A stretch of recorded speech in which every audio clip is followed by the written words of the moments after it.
안녕하세요. 세자치과 공안외과 전문의 대표원장 홍동환입니다. 최근에 저희 병원 직원이 한 명 이제 임플란트를 하고 이제 통증에 관련된 일이 생겼고, 그걸 통해서 임플란트를 뺐고, 그러고 나서 통증이 생겨가지고 의외로 바로 해결된 경우가 있어가지고 제가 논문 같은 걸 좀 찾아보고 생각을 좀 정리해서 내용을 알려드리는 게 좀 도움이 될 것 같아서 말씀을 드리려고 합니다. 제가 이틀간 뼈이식을 하고 잠을 못 잤어요.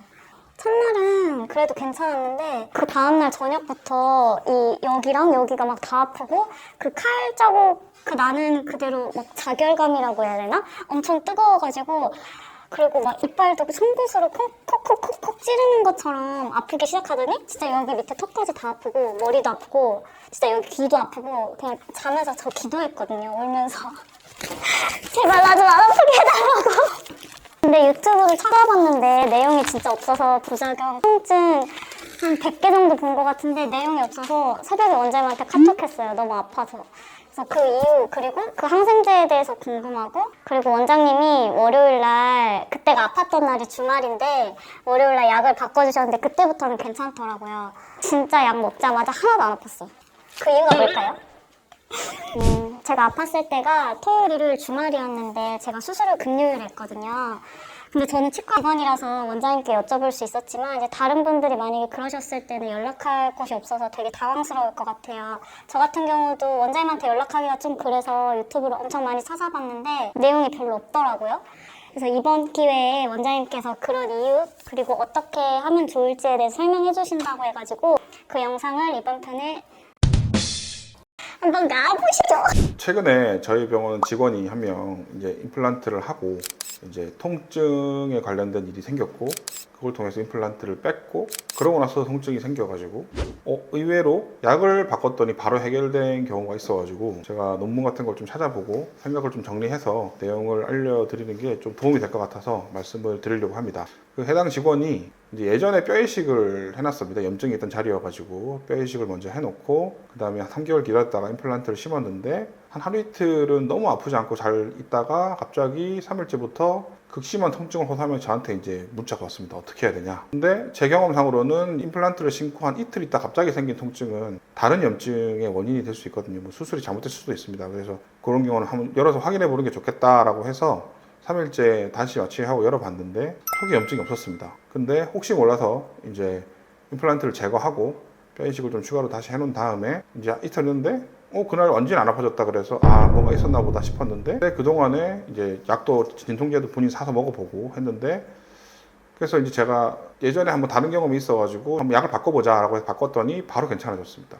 그리고 그 후에 안정돼가지고 지금은 잘 지내고 있습니다. 이걸 이제 제가 논문이나 이런 것들을 많이 찾아봤는데, 저희 병원에서 이제 쓰는 약 같은 경우에는 이제 대부분 NSAID 계열의 약을 쓰고, 그 계열 중에서 이제 좀 센 약인 아세클로페낙이라는 약을 제일 처음에 처방을 합니다. 그런 수술을 했을 경우에는. 아세클로페낙을 먹으면 대부분 한 3일에서 5일 정도면 증상이 많이 가라앉는데, 가끔 환자분들 중에서 이걸 먹고 효과가 없었다고 하는 분들이 있습니다. 그래서 본인이 타이레놀 같은 거나 혹은 이제 제품명을 말하면 뭐 에드빌이나 혹은 뭐 탁생이나 자기만의 진통제들이 대부분 있으시거든요. 그래서 그런 걸 먹고 괜찮아졌다, 이런 분들이 가끔 있습니다. 그런데 이런 경우하고 비슷한 경우가 생각돼가지고 제가 이제 진통제를 바꿔해봤더니 괜찮아진 케이스입니다. 본인 스스로 타이레놀을 먹어봤는데 먹었더니 효과가 좀 있었다. 근데 오라가진 않더라 라고 했고, 그래서 문제가 있는 거 아니냐 해서 열어봤더니 전혀 아무 문제가 없었고, 또 똑같은 문제가 생겨서 이제 그렇게 된 거죠. 그리고 세 번째 먹은 약은 이제 이부브로펜 계열의 약이었습니다. 그래서 애니펜이라는 약을 처방을 했고, 그 약을 먹고는 바로 괜찮아졌습니다. 그리고 그 이후부터는 통증이 없었습니다. 그리고 논문을 찾아보게 됐을 때 치과에서 가장 많이 쓰는 약은 이제 NSAID 계열의 약이긴 하지만 실제로 사 먹을 수 있는 약이죠. 아세타미노펜은 처방전 없이는 살 수 없는 약이기 때문에 사 먹을 수 있는 약 중에서는 이제 브루펜 계열, 이부브로펜 계열의 약을 제일 많이 선호를 합니다. 그래서 저희도 이제 이걸 통해서 프로토콜을 조금 바꿨는데, 혹시 환자분들이 염증이 있다고 하거나 그러면 이제 브루펜 계열의 약으로 먼저 처방을 해보고, 그 다음에 이제 물론 초반에 아세클로페낙을 먼저 합니다. 그거는 똑같이 유지를 할 거지만 환자분들이 아프다고 했을 때에는 이제 브루펜 계열의 약을 처방을 해보려고 하고, 그리고 이게 안 됐을 때에는 이제 아세타미노펜 계열인 타이레놀이라는 약을 처방을 해서 개선이 될 수 있다고 생각을 합니다. 그래서 이런 거를 통해서 이제 그 치과 쪽에서 환자분들이 아프거나 혹은 이제 저희 지방에서 온 분들이 많아가지고 그런 분들이 아플 때 어떻게 해야 되는지에 대한 대응도 좀 만들어 봤는데, 첫 번째는 이제 아플 때에는 저희 나가는 이제 저희 수술발치라고 하는 약을 먹고 나갔을 때 아프다라고 하면은 이제 무슨 펜 붙은 약들이 있습니다. 뭐 애니펜, 브루펜 뭐 이런 약들을 사서 저희 맥시멈 용량까지 드시는 걸 추천드립니다. 대부분 한 400에서 600ml짜리 한 알 내지 두 알입니다. 대부분. 그래서 그 알을 하루에 4번까지 먹을 수 있고 최소 3번 혹은 4번까지 먹을 수 있습니다. 물론 요거는 저희가 나가는 약 중간중간에 드시는 걸 추천드리고, 요걸로도 효과가 없다라고 하면은 저희 약이랑 같이 타이레놀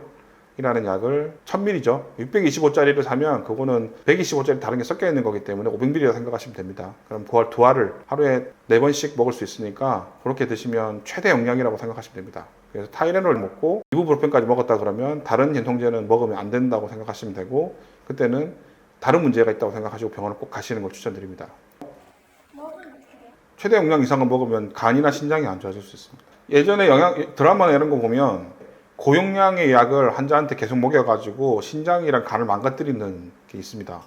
그러니까 물론 단기간에 한 3, 4일 먹는 건 크게 관계는 없지만 1주, 2주 먹다 보면은 정말 2주 정도만 먹어도 확 망가집니다. 그리고 그렇게 망가진 신장이나 간은 회복이 잘 안 돼요. 그러면 정말 최악의 경우에는 간 이식이나 신장 이식을 가야 될 수도 있어요. 그 약을 고용량으로 많이 먹는 거는 권하고 싶지 않죠. 근데 3에서 5일 정도는 크게 관계는 없습니다. 약 중에서는 위장장애를 일으킨 약도 있고 신장에 간장애 일으킨 약도 있는데, 그 아까 말했던 고용량, 최대 용량은 기껏해야 3일에서 5일입니다. 그 이상을 장복을 하시게 되면 절대 안 되고, 어떤 진통제든 2주 이상은 가능한 한 드시지 않는 걸 추천드립니다. 그래서 저희 병원에서 최대 2주까지 나가고 그 이상 약은 제가 보고 판단하에 나가지 더 나가진 않습니다. 근데 가끔씩은 한 달씩 두 달씩 처방에 나가는 것들이 있어요. 근데 그건 용량을 조절합니다. 그래서 최대 용량으로 나가진 않고 최소 용량으로 나가니까 그거는 그렇게 헷갈리시면 안 됩니다. 안 좋죠. 타이레놀은 그나마 부작용이 적어요. 타이레놀은 신장에서 대부분 배설이 되는데 많이 먹으면 안 좋고 안 좋은 사람이 먹으면 안 좋지 그것만으로는 크게 문제가 일으키지 않는데, 그래서 아세클로페낙 이런 것들은 심질환 있는 사람들은 많이 먹으면 안 되고, 그 다음에 이부브로펜 계열은 위장장애나 간에 안 좋은 분들, 예를 들어서 뭐 간염 있는 분들이나 혹은 뭐 간경화, 뭐 지방간까지는 크게 문제가, 심한 지방간은 또 문제가 될 수 있죠. 그런 분들은 피하시는 게 좋고, 또 아세클로페낙 같은 경우는 임산부, 그 후기 임산부는 또 가능한 안 먹는 게 좋습니다. 그러니까 그런 것들은 꼭 뒤에 용법을 확인해 보시고, 물론 저용량을 먹는 것들은 뭐를 하더라도 크게 관계는 되진 않아요. 근데 이제 대부분 환자분들이 아플 때는 진통제를 막 드시니까 그때는 꼭 최고 용량을 확인하시고 드시는 걸 추천드립니다.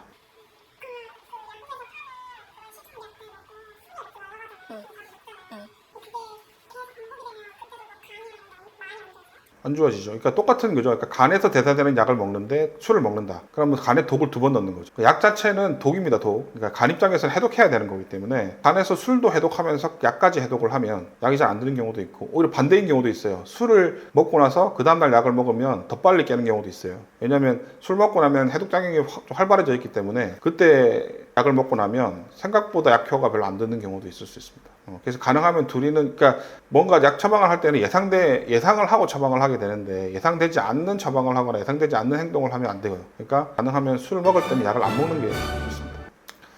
그러니까 지금까지 환자분들이 가끔 지방에서 오실 때 약을 먹어도 뭐 아픈 게 가시지 않았다라고 해가지고 제가 이제 약 처방을 바꿔가지고 내가지고 해결된 적들이 있었는데, 이제 이번에 바로 옆에서 일하는 직원이 이제 아프다고 하니까 훨씬 좀 빠르게 대응이 되고 좀 더 다양한 방법을 써봤습니다. 그래서 이런 식으로 해결될 수 있다는 것 저도 이제 확인을 직접 눈으로 보면서 확인한 거고, 그 과정을 통해서 저희도 이제 좀 더 논문 검색이라는 걸 더 해가지고 프로토콜을 좀 더 재정립하는 계기가 됐는데, 그래서 이 영상도 찍어서 환자분들에게 꼭 한번 보여드리고 수술이 통증이 있을 때 어떻게 하는지 꼭 설명을 드리고자 찍게 되었습니다. 환자분들 포함해서 이 영상을 보시는 분들께 많은 도움이 되었으면 좋겠습니다. 감사합니다.